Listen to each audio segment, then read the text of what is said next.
Hey, when will you understand that the mental health industry fucked you? They brainwashed you. The brain doesn't work that way, that you are like, oh, we're gonna change our perspective now by incessantly talk about my trauma. No, the more you talk about the trauma, the more you're trying to fix the trauma, the more the brain is like, oh, that's your favorite sport? Trying to fix trauma? Let me give you more trauma to fix. It's so easy. Like, this should be taught in school. Your brain is like an algorithm. It's literally an algorithm, like a TikTok, Instagram algorithm. It gives you whatever you put your watch time to, whatever you engage with.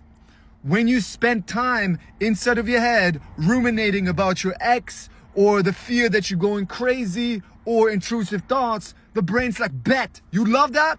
You love engaging with that? Let me give you more of those patterns. Let me give you more of those emotions. Let me give you more of those thoughts. It's easy to understand. When you avoid social settings because of your social anxiety, you show your brain that those social settings are dangerous, and your brain will give you more anxiety to avoid those social settings. The language of the brain is behavior. Whatever you spent your time and energy on, the brain will give you more of. You already created an algorithm. You have an automatic algorithm right now going. When you wake up in the morning and anxiety automatically comes up, that's an algorithm from the past. When thoughts and worries come up about specific things, think about the things that come up in the morning. Oh, what about my ex? What about work? What about the job? What about this? What about that? It's automatic. You have no control over. But you have control if you talk back. And if you talk back, you're refeeding it. You tell the brain, this is useful. Give it to me back again tomorrow.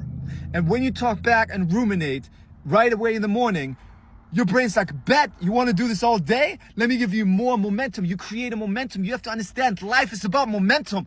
Don't fuck with me. Life is about momentum. So when you wake up, stop talking back. Automatic thoughts will come. You cannot control that. You have to be okay with that. You have to be okay with that. But then you shift your focus on what do you want to spend your time and energy on? The valued actions that you want to grow. Gym, business, relationships, healthy eating, whatever it is you want to grow. Creating videos on social media. And whenever you do those actions, you spend time outside of your head on those actions mindfully. Why do I say that? Because that's how you change the algorithm of the brain. Because by taking your attention away from the rumination about the old algorithm, you don't feed that algorithm anymore. And instead, you shift your focus on the valued actions. But if you still spend time inside of your head on the patterns, about the stories, while doing the actions, you're still feeding the patterns. That's why you need to spend time outside of your head on the valued actions. It's not fucking rocket science. This is a moment-to-moment practice.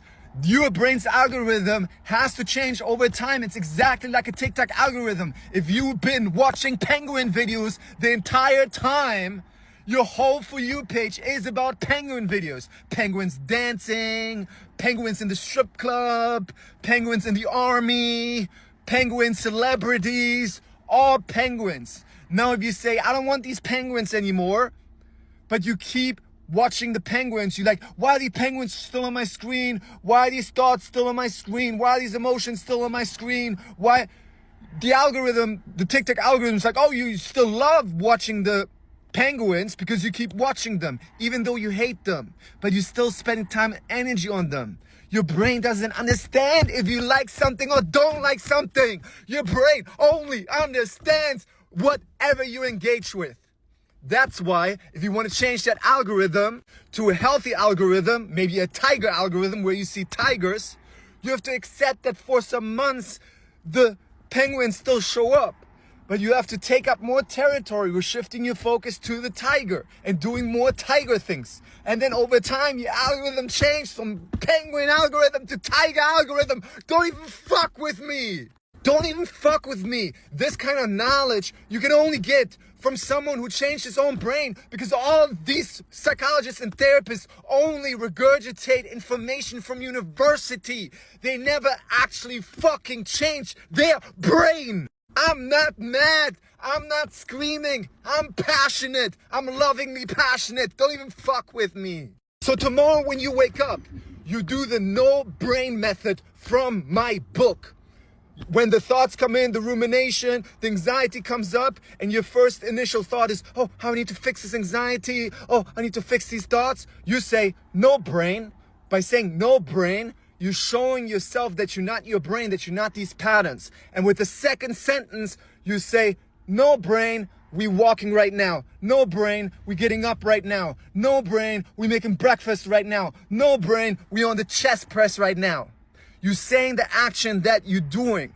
By doing that, first off, you're showing yourself that you're not the brain. And second, you're shifting your focus, which is the most important thing for your brain to understand, that you're changing the algorithm on the action. This way you change your algorithm, but your algorithm only changes if you stop being fucking reactive to the old algorithm. Because the more you're reactive and trying to fix the old algorithm, the more you show your brain that you're engaging with it.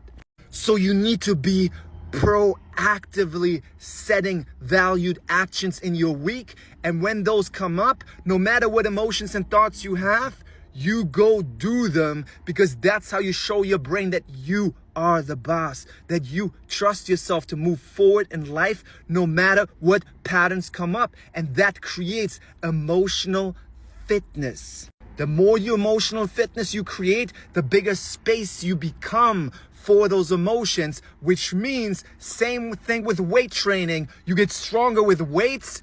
All the weights get easier for you to lift. The same way when you get stronger with emotions, the emotions will not affect your life anymore like that, because you are stronger with them. They're easier to lift with you, and you will not be sidetracked by them. Think of it. You trying to do your goals, what keeps you? The emotions and thoughts that you identified with. That's why cognitive diffusion is so important. The differentiation between you and your brain. Love you. Go deeper if you resonate with what I said. Get my emotional fitness book. You will find your values. You will understand cognitive diffusion. You will understand how to meditate to undo the patterns, because there's different ways how to meditate. You will understand what your compulsions are. Compulsions are things you do around these patterns. And by doing these compulsions, you are feeding them. I love you. Peace.